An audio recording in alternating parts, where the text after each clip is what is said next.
what's up, guys? It's your boy, Carlos Imani, here with another episodes of Elite Insights, where I get to chat with my friends, my mentors, my community, my people, folks that just inspire me. And we may have met on a personal level, worked together, but through these relationships, through this community building, there's a lot of insights to be found.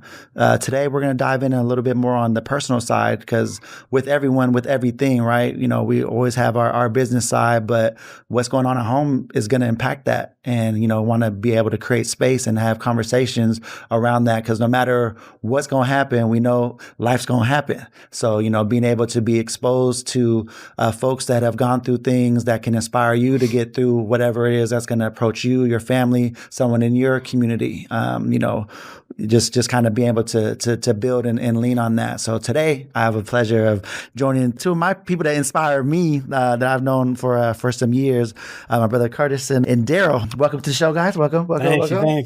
So I want to start with our backstory a little bit on where we met and how we've kind of connected. If memory serves correctly, brother Curtis, I believe we go back to Black Dot in its new home, part 2. So that was like around 2017, 2018, down there in the Central District, and just kind of met through community, really. I think either White King or Treyana or someone had brought me into space and got to meet you there, and they were just like, man, who's this guy with this energy and this positive and just wants to see everyone succeed. I think at the time you're managing the spot, but also like really pushing things forward around just entrepreneurship and kind of guiding people through what that looks like. We collaborated on a couple workshops and different things. So that was dope to experience that side. And it was just dope to see just someone just invested in not even knowing folks, but it's like, yo, you look like me. I want to see you win, you know, and it's dope just to have that kind of energy around. Mm-hmm. And DQ,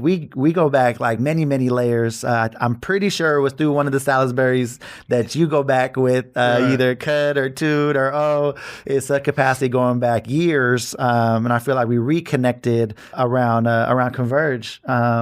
And again, back at Black Dot around COVID and that craziness, and kind of helping Converge launch the Morning Update Show, or what became of it, through like, man, we got some little cameras and some HDMIs and some wirelesses, and let's just figure this out, because that's better than that little phone you're running around with. So let's see what we can do, and just kind of pouring into each other, pouring into the work. And I think that's kind of where we're at. So feel free to dive in what you remember about, you know, meeting me or what that was like. Well, I had always heard about you through the photography. Right? Yeah. Back in the day, the late 90s, early 2000s, and you was doing your thing. So I had this Carlos Imani cat.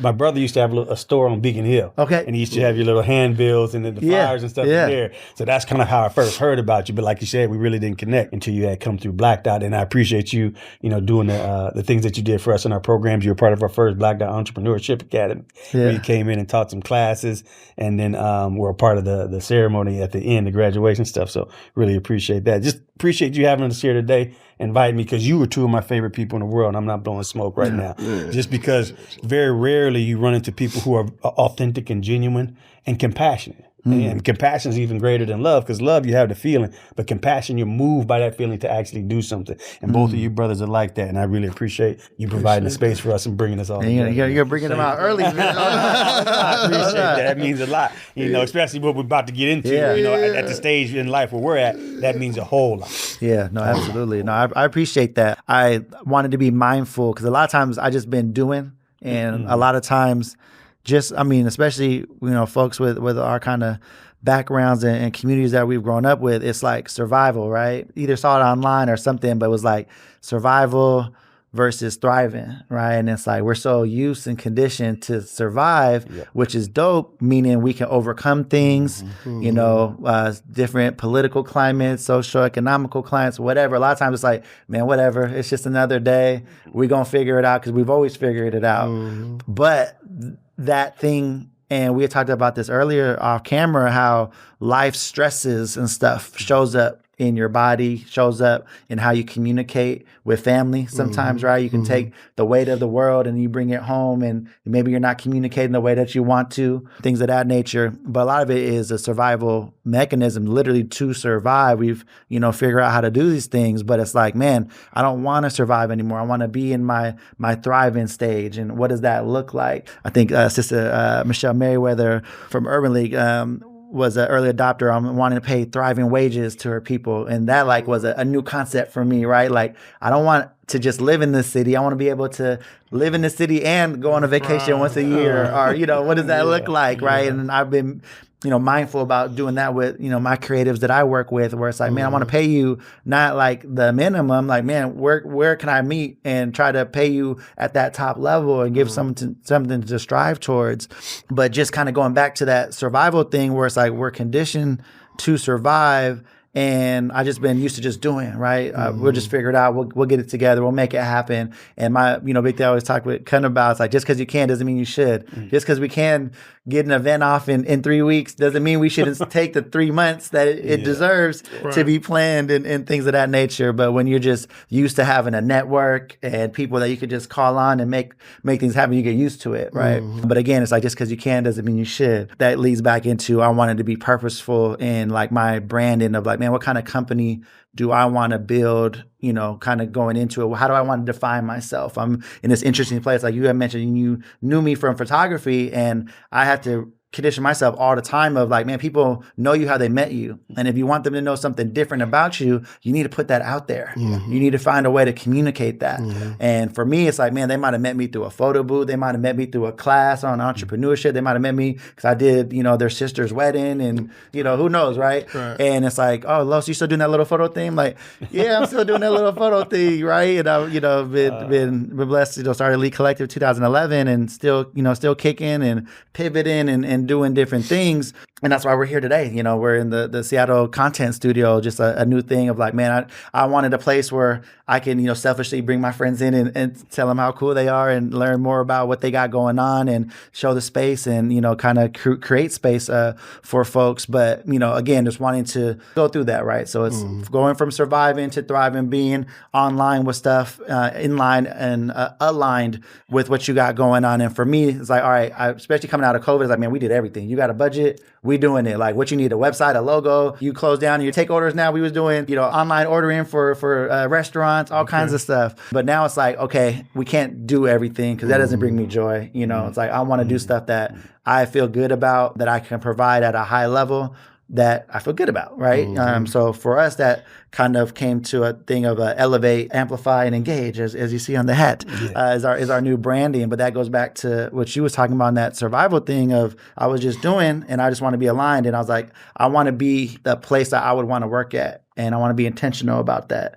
And for me, that showed up as excellence with empathy. So when you was talking about that earlier, I was like, man, you get me. That's what I want to be about. And I want to communicate that. I want to put that out in the front. I want to put that on my name tag. Like, yo, if you want to rock with us, we want to be excellent, right? That shows up. Like, Brother Mario always says, like, how you do anything is how you do everything, right? And it's like, man, we want to show up with excellence, but with empathy, because excellence can be hollow.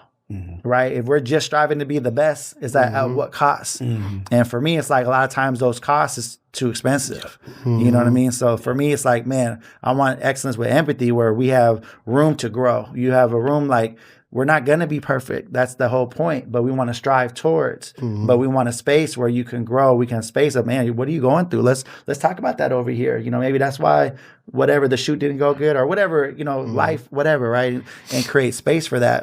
So I just wanted to say, like literally that was part of my like 3-month brain dump of crafting my thing. And to hear that is like, okay, I was right in wanting to do this, and you seen that from our early things. And again, you can't expect something out of someone that you haven't communicated to, right? Anything that goes wrong now in any part of my business, I'm always like, what didn't I train? What didn't I teach? I'm internalizing. Did I get training on that? No? Okay, that's my bad, right? And wanting to create space with that. So I want to be intentional about putting that forward of like, man, this is how I want to lead. This is how I want to have things go. And I want to lead from the front. We're a good thing where it's like, you know, bosses push and leaders pull. And you got to get out in front and pull folks along, let them know, man, the bus is about to go. If you want to go, get on. We going this way. And that, that's how we wanted to do it. So wanting to craft that vision. So thank you. That felt good to know that was something you saw in me from an early thing, and that's something I wanted to then share and push forward. So that's dope. That's the insight. I like that. I like that. So sorry to take that left, but that was dope to hear. Beautiful moment. What about you, D? What do you remember about our early interactions? Man, you was right. I was one of the Salisburys. I'm actually one of the few that knows all of the Salisburys, right? So Hiram, I went to school with Hiram, and then Tundi, of course, in Shikundi, and then getting to work with right, really kind of brought us full circle because I had seen you around the C-Spot days, around the C-Spot offices, but Dublin Browns, all the things. Yeah. So, but yeah, definitely the Converge days really gave us a time to get some one-on-one in, and me to get some coaching from you. I love how even now how you're so precise with things, man. Like that, it wasn't a build up to now. Like you've always been that guy, right? So you've always been somebody that I come and, man, take some notes from. And so, even at the Converge stuff, man, where, man, I was bringing in the equipment, man, you'd like, have you thought about this and this? And so, yeah, it was just a real dope connecting of us to further connect, right? It was like a Lego piece, like they were hanging in, right? And they were connected, but now they're like, and so I really appreciate that and the time that, we've had to have, the conversations. That's been a beautiful thing for me, man. No, that's dope. You. Likewise, it's one of those things I always say, like, man, I'm a better cook with more ingredients. So like I welcome all ideas, there ain't no right way. There's a way I'm doing it now, and until I find a better way, we gonna rock with it. So I always welcome in, different equipment, ideas, and that's just how my magic power works, where it's like most of my best ideas were based on something else that someone threw at me. Either they were doing something or they asked me a question and just led me to, some dots and connected them, and then we got to here. But that would never happen if it wasn't for the conversation, or I didn't see that thing that you brought in, or we didn't have that conversation about some business that we're trying to help or whatever. And I always, especially in teaching formats, more times than not, I feel like I'm getting more from them than I'm even giving out. Because for me, it's like, I'm just giving you experiences. Most of the time, I'm telling you stuff that I messed up on, and don't do that, right? So if anything, you can just shorten the learning curve. Like if it took me 2 years, I want you to do it in 1, by not doing A, B, and C, because I messed up. Like even putting the studio together, there's a bunch of stuff that needed to go back, returned and things of that nature, or I'm just going to eat it. But I was able to kind of figure out. And now it's like some folks already hit me up like, yo, can you help me build a podcast for our thing? I'm like, yeah, sure. I know exactly how to do it because I knew exactly what not to do, right? In that sense. But I always welcome being able to drop stuff on people. Just a lot of my mentors are like, man, no one's ever going to do it like you do, regardless, right? So I can, love food. So back to that, like, here's the ingredients, here's the recipe, but my sauce is going to taste different just because I'm going to do it a little different. That's always been my way of approaching things. Like it's never been like, oh, if I teach you this, you're going to take something from me. It's like, man, what's for me is for me, period, right? And more times than not, I might teach you something, man, now we can work together. We can get more gigs. Now we can do 2 things on a weekend instead of 1, or, whatever. So with that, feel free, ask questions. It might take me a minute because I got my 4-year-old and wife in life, but I always like to answer questions and help folks out. So that goes back to kind of, reconnection and how we got reconnected and got to work together and things of that nature. And, obviously online is how we tend to engage with most of our folks. So, every time I see you guys posting things, like and share and all that kind of stuff. And for both of you at different times, I remember, a day where it's like, yo, I'm going through something, and it's just like, oh shit, shit got real, But, you guys being my guys, like, I'm still like and share, we got this. And a lot of times followed up with like a little text on the side, or, a lot of times, Facebook is good because it's a way to kind of amplify messaging, and sometimes you just kind of need that.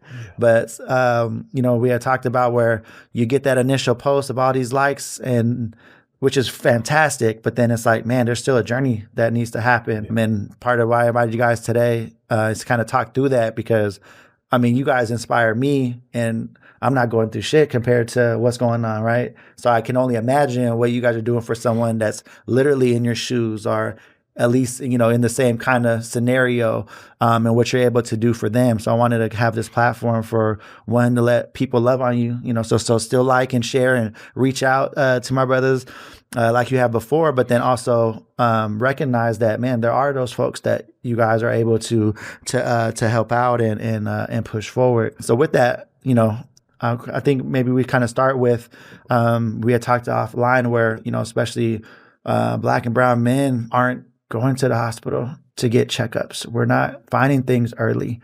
We talked about how trauma shows up in our bodies differently than, most things that are, statistically, whatever, right? And that's everything from like BMI all the way to when you should get cancer screenings. Like, man, go early, go often.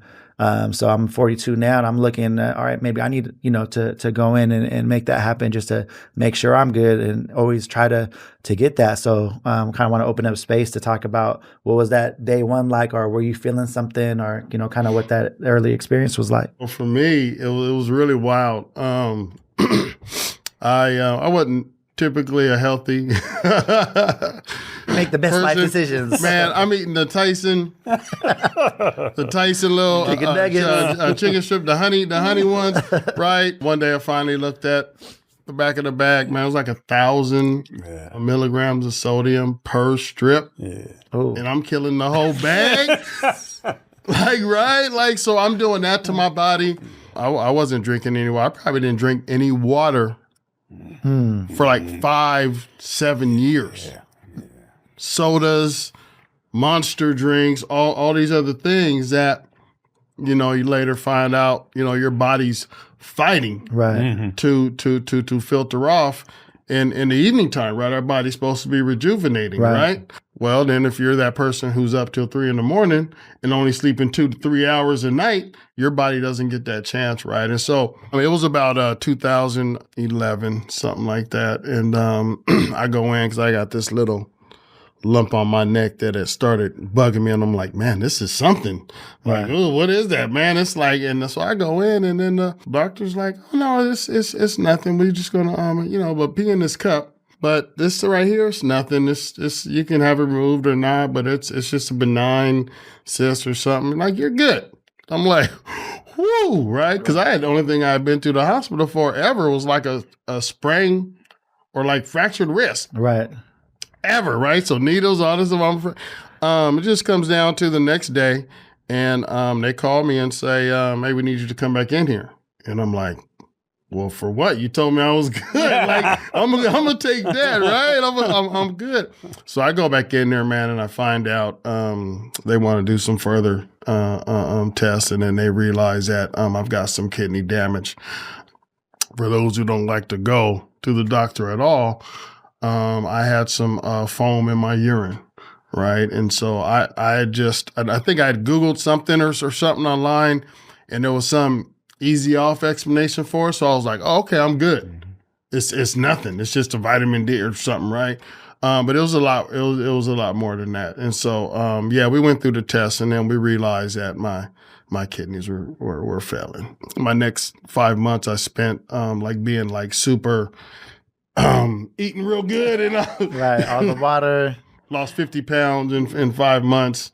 Kept it off. And so that was kind of the beginning of my journey. Dope. How about you, Curtis? Very similar in the process, right? I mean, the story's different, but very similar. Not eating healthy.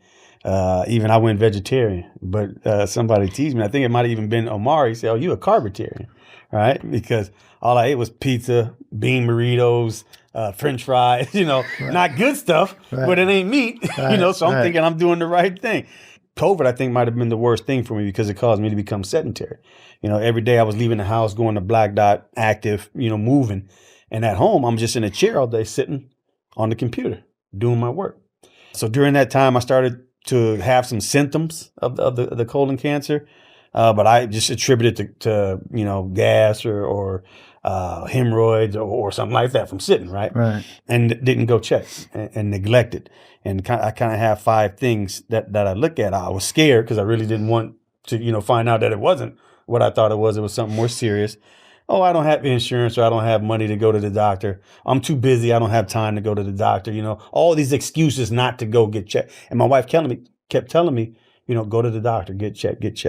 Because at one time she was a medical translator.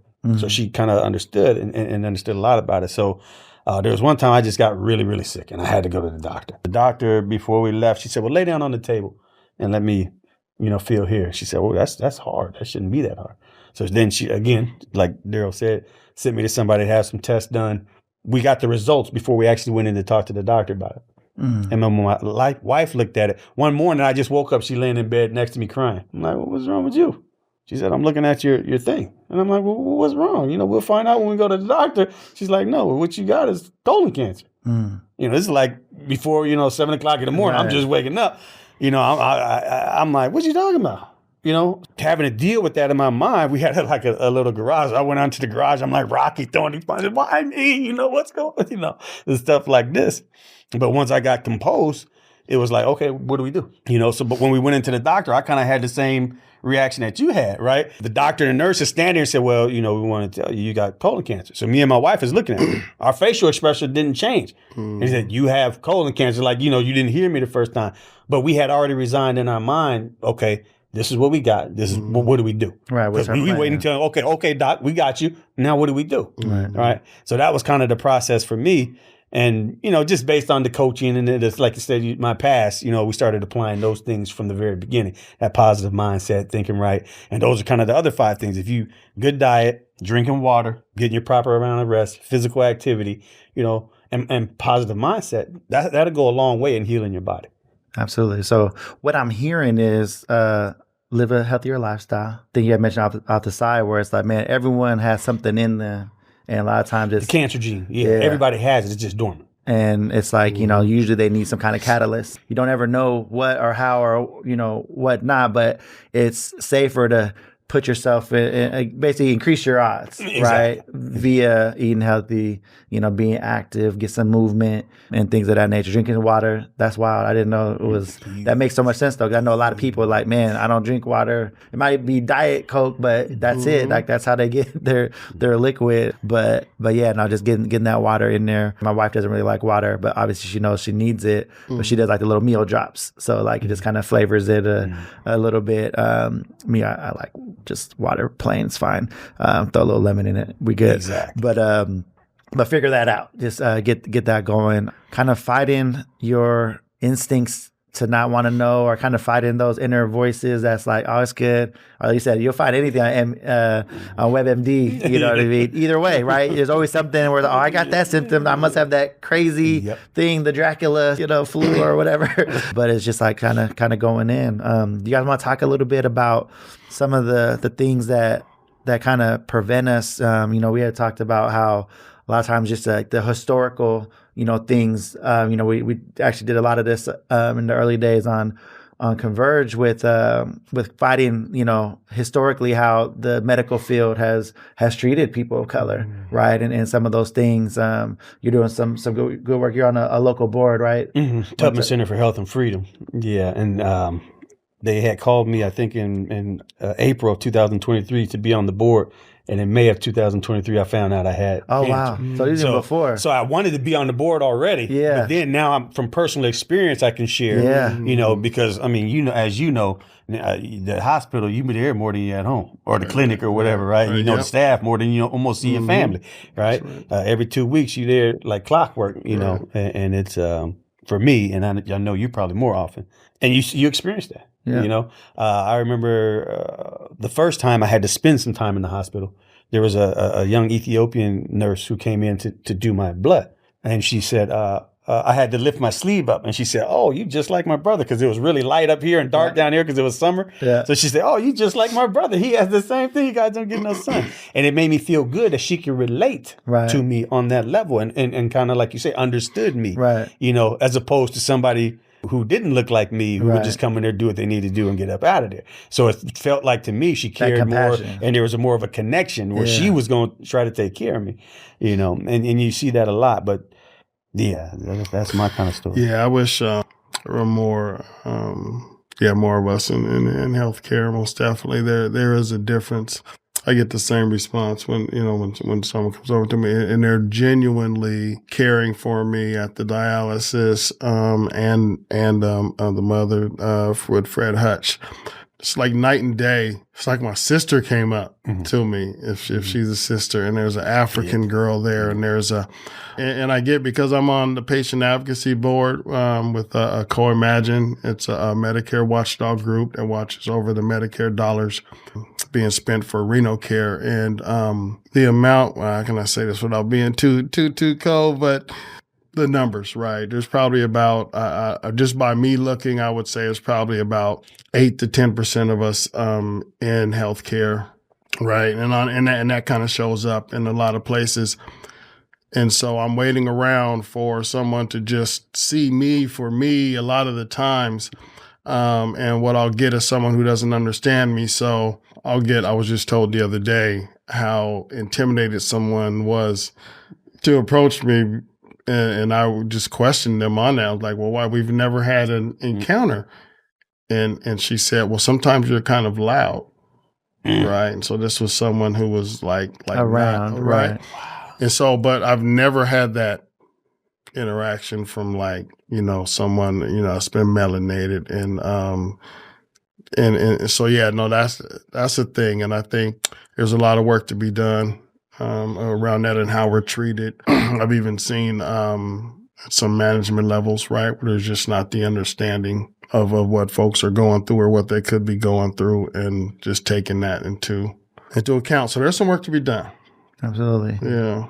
Well, sounds good though. Like you said, you're joining the boards and helping to be that voice. You're on another local board as well, just helping give that perspective and help to guide.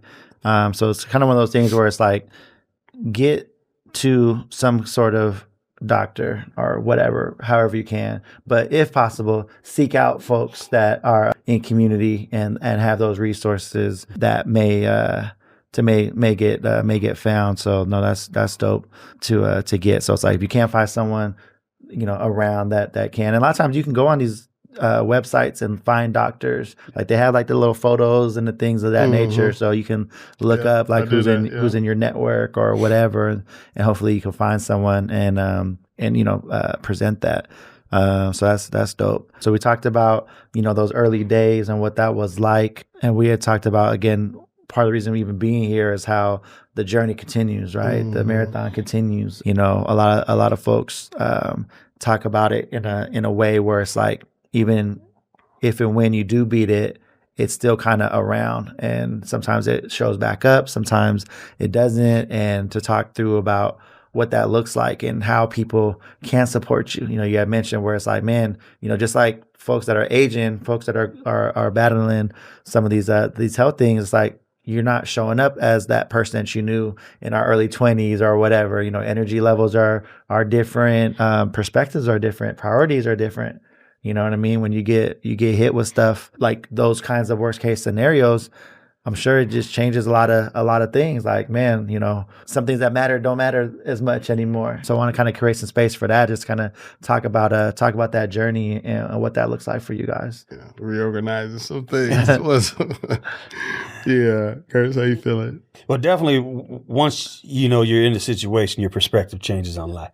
And it's funny, you see that in movies all the time, and I can't change that much, but it does. I mean, from one day you black and white, the next day, you just see things different, and priorities and things that were important, like you said, those things change. My wife and I were just having this conversation this past weekend. When I wake up every day now, my mindset is different. My challenges are different, or the things that I see as, things that are obstacles for me are different than the person who's upset about their job or something going on at whatever. This didn't happen or that didn't happen, where, we fighting for our life. We may not wake up tomorrow, or a few months from now, we may not be here. I'm leaving my 7-year-old without a father, or, things like this. These are the things I'm thinking about now, not trying to go get the bag. Right. Or I got to climb to this level, or I got to make this connection or that. The connection I need to make is with this doctor, this medicine, this, things to help me heal and get better. So those things obviously change the perspective and priorities. But you just see things different too, and obviously that's perspective, but like we were just talking about, there's certain grace now that you have for people and certain ways, things you used to get upset about, that's just not important anymore. That's way down on the totem pole, and it's a lot easier, I think, sometimes to deal with things in our situation. And I was telling Daryl, off camera, it's a lot harder, I think, for the people in our lives than it is for us, because we've resigned ourselves to the fact of what we have, what we need to do, and the possible consequences or outcome. Where those people may be still in denial, don't want to accept it. So it's a lot harder for them. It was really hard for me to tell my kids, when I found out. Right. My wife was there with me, obviously, and she took it hard. And then, but to tell my kids, it was really tough. And all of them did, kind of like you said, the boo-hoo and stuff. So for us, I think the journey's a lot easier than the people around us. And that's one of the things with the Real Lifer Inspired by Cancer. It's not just trying to help people who potentially could be going through this, who are going through this, but also the caregivers to those people. And we have to be mindful sometimes because, we going through this. So sometimes we get entitled thinking, I deserve this type of treatment. You're supposed to be doing this. But, it's not always that way or that's not the case. So you have to, again, kind of give those people some grace and understand that they have a growth and a maturation process that they're going through and helping you and being a part of your life and being a part of the process. So, that's important as well. Those caregivers are hugely important. And I tell my wife, because sometimes I see people that don't have that support system, right? And knowing that I do, and as strong as she is, and a lot of this, I might be dead if it wasn't for her, because she was the one that pushed and right. Kind of identified and saw the things and made, because I was going to cancel the doctor's appointment where I found out where the lady told me, let me check this one more thing. I would say, I feel better now. I don't need to go. Oh no, you going. Right. She was sitting right there with me, so that support system and those people in our lives are very important. And I think Daryl can probably speak to that. Mm-hmm. And then also the other part of it we was talking about too. Yeah. So, and well, one thing I like to say is that, like, there's, you mentioned, there's those families who have that, like you said, that support there. There's some who are in place to have that support also. But I think we got to start having some real conversations about what is the support, right? Because sometimes people just do what they feel, right, and for all the right reasons, right? Mm-hmm. But like you're saying, that not knowing what to do or what to say, you just say anything, and sometimes without thinking, right? And so I just implore people, somebody's going through something new. We are, and they are. Possibly becoming a different person, a whole different person. Like, so you was asking, does it change, right? You're a whole new person, right? And your perspectives and everything's changed, right? We are what makes us up, right? And so you get a diagnosis, like something that could like take you out. And in our case, it's taking folks out like daily. Mm-hmm. Right. That's a real thing. Right. And so what someone may say to you is, man, you beat everything, man. You're going to beat this. All right, man, let's go get something to eat. It's like, okay, we just going to go get something to eat. But you know what I mean? So, yeah, no, it's just a real thing. We become different people. And I think if someone's going through something brand new and it's strange and foreign, you love them, you owe it to that person, right? To just have some flexibility with them, right? The same way you would give somebody flexibility when you meet them at 20 years old and you grow old with them at 50, they're not the same person, right? We got to allow that same, especially with something like this. And so we're going to become different people, and we usually do because of perspectives. I'm definitely not the same person. I think I have folks around me in my family that's waiting on the old me to show up. And they're kind of like, okay, man, hurry up and beat this thing. Yeah. Right. Yeah. Right? Like we need the old D back. He's back there. And what was actually created, and this is probably a whole nother conversation, but I'll just say what was created was something that was beautiful, and I didn't know what it was, but I just been following God, figuring out where I need to move next, and just trusting the footsteps. And I love what was created, right? Mm-hmm. So yeah, we just got to allow some grace as well as the people going through stuff like you were saying. allow folks grace because they don't know what to say. They don't know. They're not doctors. They're not therapists a lot of the times. Mm-hmm. So they don't know what to say, but they're just trying. And I think some healthy conversation is just around folks finding out what your people need and not just doing what you feel is comfortable for you so that you get to say, I was there for them. Right. Right. And I think a lot of times with that, when people find out what they have to start to, what that causes them to do is deal with their own mortality or their own, that I'm human, this possibly could happen to me. So I think in the beginning, when you get that outpouring that you talk about, this huge outpouring, what you did was kind of put in their mind, woo, glad it's them and not me. Right. Right. So you kind of get that where you wake something up in them. So they want to try to be encouraging. They want to try to support. But then after that, it kind of, ooh, it's not me. So now I can go back to doing what I was doing. Right. That kind of brought back some things that we were talking about off camera in terms of, I think you had mentioned something about, praying it away. And it's like, if I didn't go through this, I wouldn't be who I am and where I'm at. And then you had just talked about it just now about having that be something beautiful, you know what I mean? To set you on a path to, be in a different area. And like for you, like, the production and the video and the way that you've been able to reconnect with community and stuff would be different than if you was at Boeing. Absolutely, yeah. And doing that and shooting, with these tariffs, you might not even have the Boeing job in a little bit, Right. with those layoffs. Right. But I mean, that's dope that you're able to kind of see it in that way, right? And a lot of things is perspective. We go back through. I think I had told you guys about a story when I heard about someone that caught it late and they were kind of given options where it's like kind of impossible options, right? Where it's like, hey, you can go through this chemo, probably gonna be sick, it's gonna be a struggle, but you could get an extra 9, 18 months plus. We don't know. Mm-hmm. It's late stage or nothing. And it could be as early as 3 months. They decided they wanted to live on their own terms, but, obviously each their own. But it's wild how quick it took them. I think it was under 3 months, right, from that initial diagnosis. So a lot of it is, obviously how early you catch it is a big part of it. But if you are able to be in a situation where you can fight, right? You got your support system. You caught it early enough. You got with your doctors. You got your plan. Let's talk a little bit about like that mindset. Kind of start with, we was talking a couple weeks ago about music. And I think that's actually how this podcast episode came together, where you was talking about putting something together music wise with some local folks just to kind of remake something to help with your own just kind of personal motivation and stuff. And you just kind of tell me about the reason about it. And I was like, man, that's dope.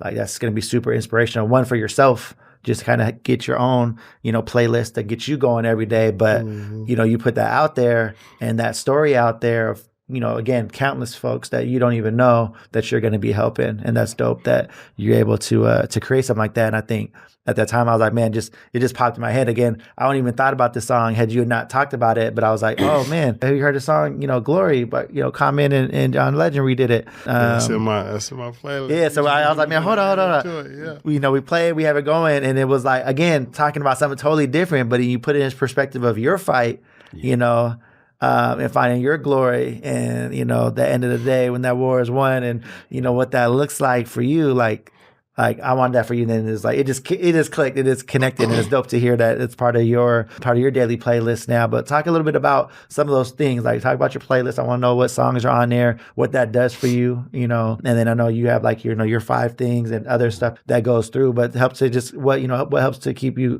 going. I got a really strong relationship with God, right? And it's so much to the point where it goes back to what you was just saying, or do you change one thing, you change everything. I'm totally content with my life because it's been awesome, right? Imagine just working at Boeing, just counting clogs till retirement, right? Right, working with a bunch of people who don't want to work, right? And you end up doing it. So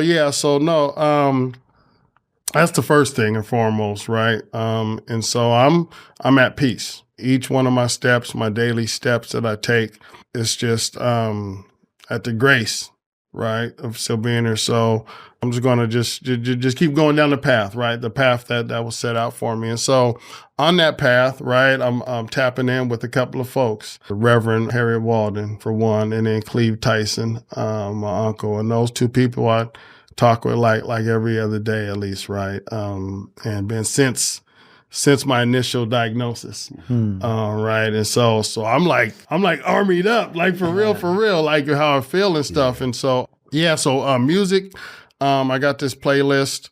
I've got the Bill Withers on there, and then All I Do Is Win, that one, and then my new one is Glory. Right. Thanks a Los. And each morning, man, I get up, I'm just so thankful.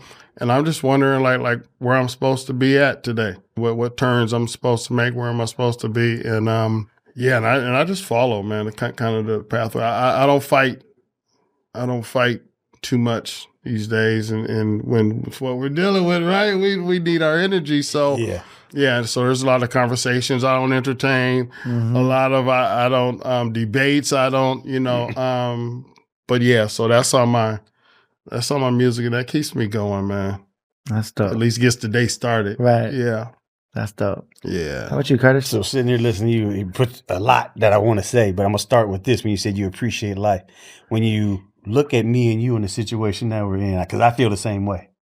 Right. I appreciate life. For us to be in this situation and say that means something. Because before that, I was like, oh man, why I keep going through this? Man, people get tired of life when they have nothing like this, right? So now it's like, you don't want to go through life. You're just kind of going through it to get through it. Well, now every day you appreciate life. Every day you appreciate waking up. Every day you appreciate having conversations with your brothers. Every day the little things become big things, right? So that's hugely important, and to have that mindset. That support system you talked about was Reverend Harriet and Brother Cleve.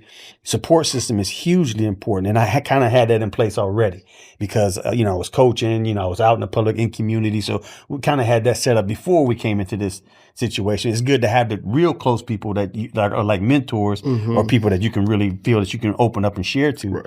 But that support system is huge. And that was there in place for me. So when I initially put the post online that I had stage 4 colon cancer, the outpouring was crazy. Like you said, you're inspiring people that you didn't even know just from the post saying I had it. It was, when I saw it, I just started crying. It's emotional to you because it's like, man, I really mean that much to somebody. Right. That they see it and they started crying from seeing the post.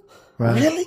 Had people driving from Everett to Federal Way to bring me food. Yeah. Because I told you I was a vegetarian, could only eat certain things. Because like you, when I found out, I went crazy with the diet, raw greens and then, everything, So this brother cooking salmon and vegetables and bringing it to me from Everett, drove from Everett to Pike Place Market, drove back to Everett, fixed it, him and his girl, and then drove it to me the Federal Way. Wow. And I'm impacting people in this way. People can, because before that, who am I? I'm just me, and you affect some people and I'm cool with some people, but ain't nobody really tripping off of me, right? So that right there, it really meant something to me. And like you, when I actually got it, I was already doing this real life thing. It's 12 steps to how to, successful living. So I really wanted to use this as a way to inspire other people. That's why it's called Real Life or Inspired by Cancer. And I didn't want to look at it because you always hear, fight cancer, beat cancer, F cancer. I said, no, I'm going to look at this as a friend. This came to me to tell me something. Obviously, I was doing something wrong. So now this is like a notification to say, hey, I'm giving you a chance to change. Because I always knew I was going to change. I wanted to live for a long time. And I knew I could only do that by eating and doing the right thing. But I wasn't ready yet. Right? No, I know it's coming. I'll do that next season. It's coming. It's here. And you need to do it. If you want it, you better come and get this. Right? And that's how I kind of took it. It was a friend coming to tell me, hey, this is some changes you need to make in your life. And I was listening to it. Like you say, I was able to slow down enough now because all the other stuff kind of got put to the side, right? And now I can slow down and listen to what I needed to hear to take me to the place that I've been saying I wanted to go to. I want to get here, but it took this to get me there. Right. And people used to always say, oh, I'm sorry you're going through this. No, this is what I'm supposed to be going through. It was meant to be. I had to have that. This is a part of my journey, right? And it had to be for what I want to do. It had to happen. People call me a hero. I'm not a hero. I got a friend. Right, him and his wife. They went to the doctor. The doctor told his wife, "You got kidney failure, and you need a kidney transplant." Before he even knew he was a match, he said, "Give her my kidney." That's the hero because he did it by choice. I did it because I had to. When I got cancer, I want to live, so I got to do this. It ain't no option. Right. He had an option. He could have said, "Well, I'm sorry to hear that. Let's see if we can find a donor." Before he even found out he was a donor, He said, I want to give her my kidney. Doc said, we don't even know. Turned out he was the person you could, whatever. Right. Everybody, he could, Right. So they did that. He's my hero, and that's but I'm happy that I'm able to inspire, but I'm not the hero. I got to do this because I ain't trying to die. Right. There we go. Right. Trying to live. You're trying to live. Yeah, what's dope about that, man? You brought up that hero thing. My kidney donor was kind of the same way, man. He actually woke up in the middle of the night and had decided to give me his kidney and told his wife, I'm going to give Daryl my kidney. Yeah. His wife said, okay, we'll talk about it in the morning. And he said, no, you don't understand. I'm giving Daryl my kidney, right? He's got like 5 kids, right? And I understand you got to talk about it, pray on and all that stuff. Yeah. But yeah, and he was determined.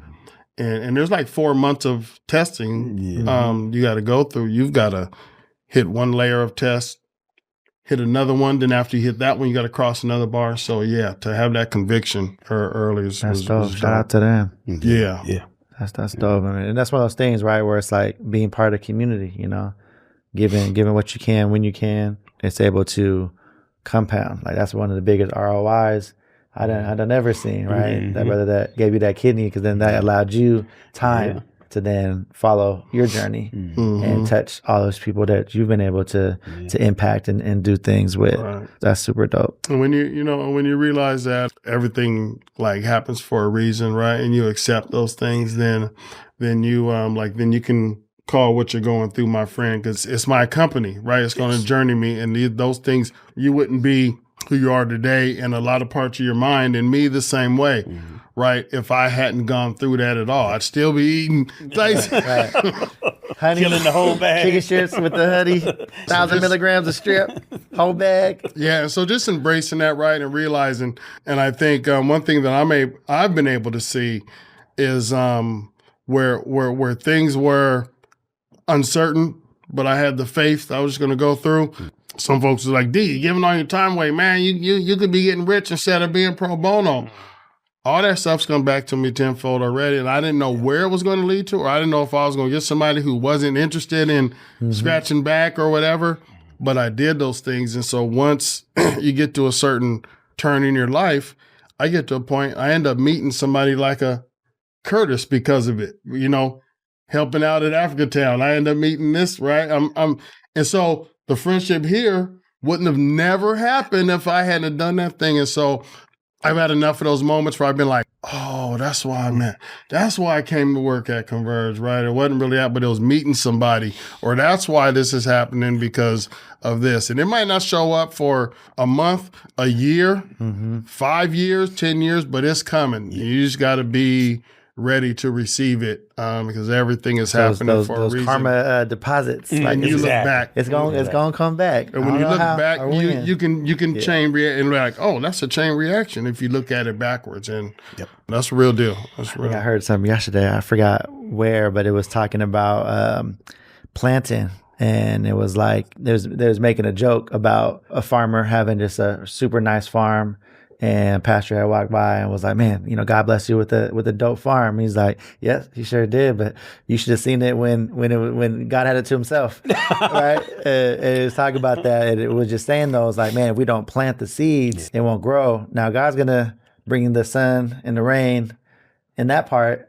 But if you don't plant it and the sun and rain come, nothing's going to grow. And that's kind of how I look at things in terms of, making those decisions like, man, am I going to do this or not? And, obviously it's like, all right, am I taking it away from my wife, my kids, whatever, you can't give from an empty cup. Right. But with all things said, how a lot of times I make my decisions is like, are my bases kind of covered, and then just do it because it's the right thing to do. Right. I don't know necessarily how it's going to come back or whatever, but if you continue to can do the right things, then you've planted so many seeds.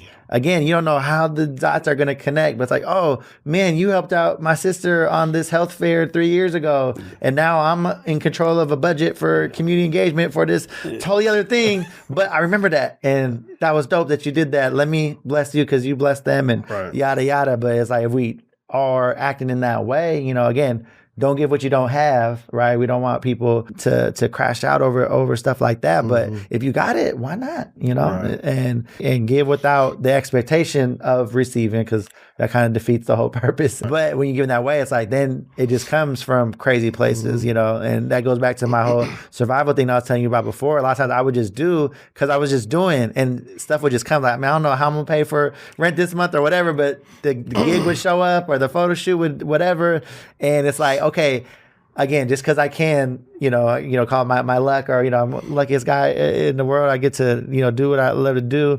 And again, it comes from random places. I lose one contract, another one comes or whatever. But it's like, all right, let me actually be a little bit more intentional about this stuff and have a little bit more focus. Because now it's like I've been content in the sense of like I've always been good. But now I'm in a place like, man, I want to make sure these other 11 to 22 people that I work with on creative projects are also good. And what does that look like? And that's having to put me in a whole different thing where, I'm used to being behind the camera and making stuff happen. Now I'm like, I'm not even behind the camera. I'm behind the table pitching something in a boardroom or trying to make some things happen and trying to put on for a group, a collective, right? And it's interesting how those things kind of play. And it's funny, like, because then I'll show up to one of these shoots that other team members working like, how do all these people know you? It's like, man, because I've been in this dirt doing it since the beginning, know. And like you said, you remember stuff from C-Spot days and all these kinds of stuff. And, it's just been kind of just a fun journey. But it's like, I want to be at a point, kind of work with some of these nonprofits, open up my eyes where it's like, man, you guys got 22 employees doing $7 million a year and everyone got full benefits. Like, how dope would that be for my group of misfits to have that? Because especially in the creative world, it's like, man, it's a little easier when you're young. Like, all right, we don't need health insurance. We don't need this. We don't need that. We just going to hustle and do what we love. But it's like, just because you can doesn't mean you should. We should be thriving, not surviving. It's like, how can we create something that does have these benefits and does have these things? So, we can do what we love, but then also take care of ourselves and take care of our families and stuff. But that goes back, just like you were saying, to just planting, making those social deposits, that karma deposits where it's going to come back. Just to toss something in there really about gifts. Sorry to cut your train. Yeah, no, go for it. But you talk about giving and let that be the gift. Yeah. And if that truly is, then you're already rewarded. Yeah. Right. I got to shout out my kidney donor, Jeffrey Balladoni. So I'm also a member of Build. Some folks know that, Build 206. And when I met Build, it was me being the recipient of their annual Father's Day Award. Oh, dope. I was in 2017. So I got the award, and on my way driving home with it, I'm like, man, this is dope. I said, you know what? But I wouldn't even be, because I just received my kidney transplant from Jeff like about a month earlier. I said, you know what? I wouldn't be wherever I am going to be. I wouldn't be without him. So I took my award over to Jeff, right? And I'm thinking I'm going to be like, well, I don't have words for you, but let this be the end. And I'm putting it on like it's the cherry on top because I couldn't find the words. But here, man, I'm giving you my award. And he said the coldest thing to me. It was the most beautiful thing, because I'm thinking I'm like finally doing him something. I'm leveling up, right? And he says, no, brother. He said, I appreciate this.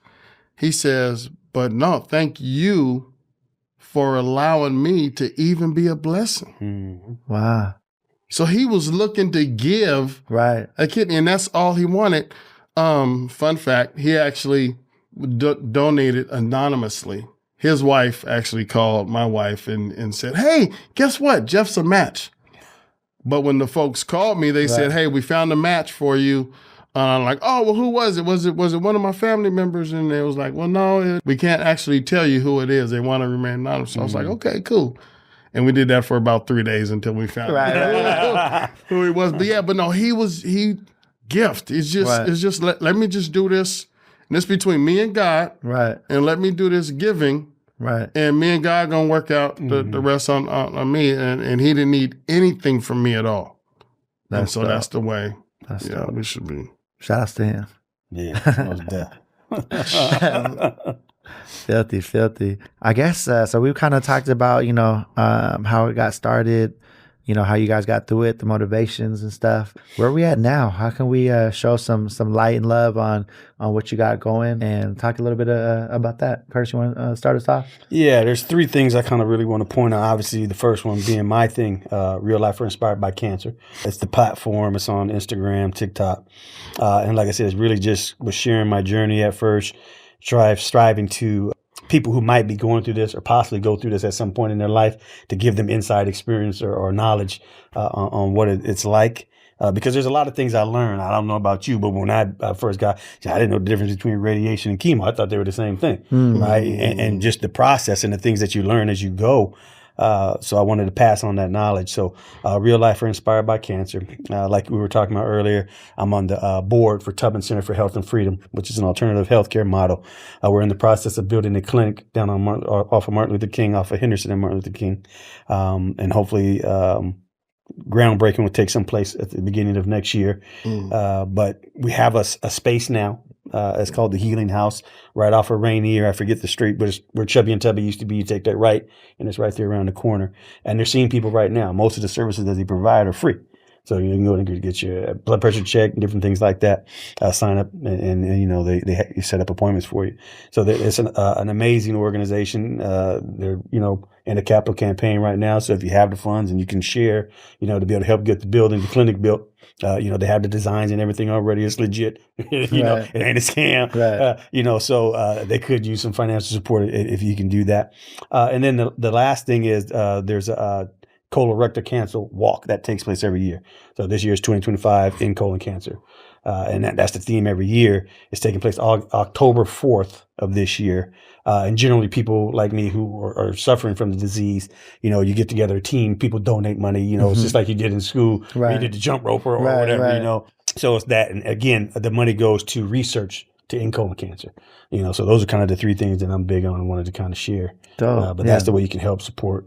Absolutely. Yeah. We'll make sure to get the links and put them in the description and stuff of what that has going on. And again, it's like providing that space to let people love on you. But then sometimes it's like, it's not even for me. It's, how can we channel this energy and where can we then share it? And I think those three platforms are phenomenal and dope ways that people can get involved and help support. Thank you. What about you, DQ? Man, so wow, I got a lot going on. I got my hands in a few different pots of some things, which helps me have a lot of resources really to do a lot more. And so I run under the name Dancing in the Rain Media, right? Folks know that. Yeah. Which, by the way, the name came about because of the storm that I was in when I started the company and picked up the cameras. Was when I got diagnosed with kidney disease, right? And so Dancing in the Rain Media was, the outcome of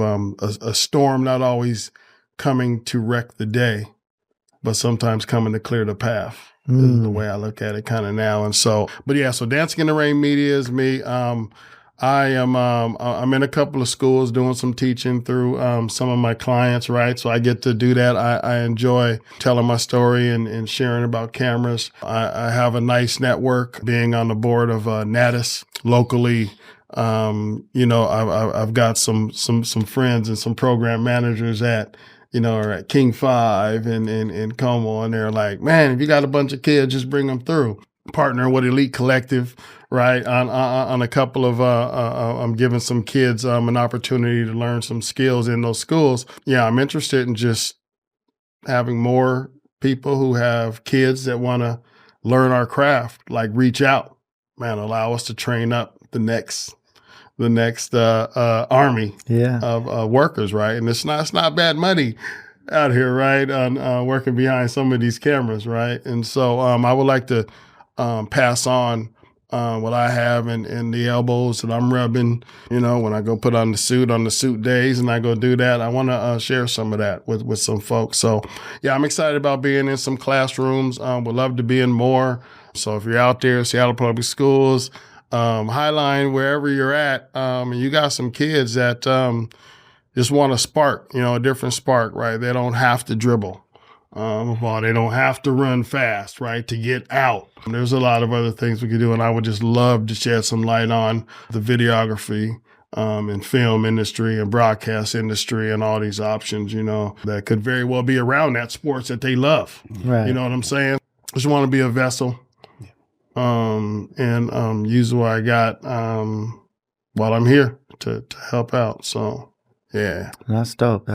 Man, we went on a little journey, right? Yeah. That was dope, man. I appreciate you guys sharing space with me and giving these insights. A lot of, like I was started off with, a lot of folks that we're going to be talking with is, other colleagues and friends and folks that we work with, and kind of diving into some of their things related to their community engagement, or the gala we produce for them or whatever, just to kind of give some insights around that side of the business. But I'm passionate about the human side of things as well, right? Because it's like, a lot of folks, we are all human. And if it's not us, it's someone in our family. If not our family, it's someone in our village, right?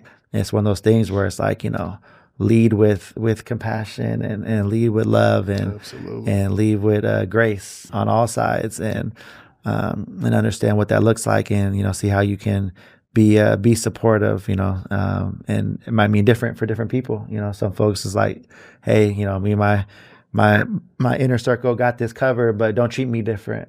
On these days that I do make myself present at work or in community, and they need you to show up that way, and allow and be that kind of support, and then also just owe it to yourself to go get checked.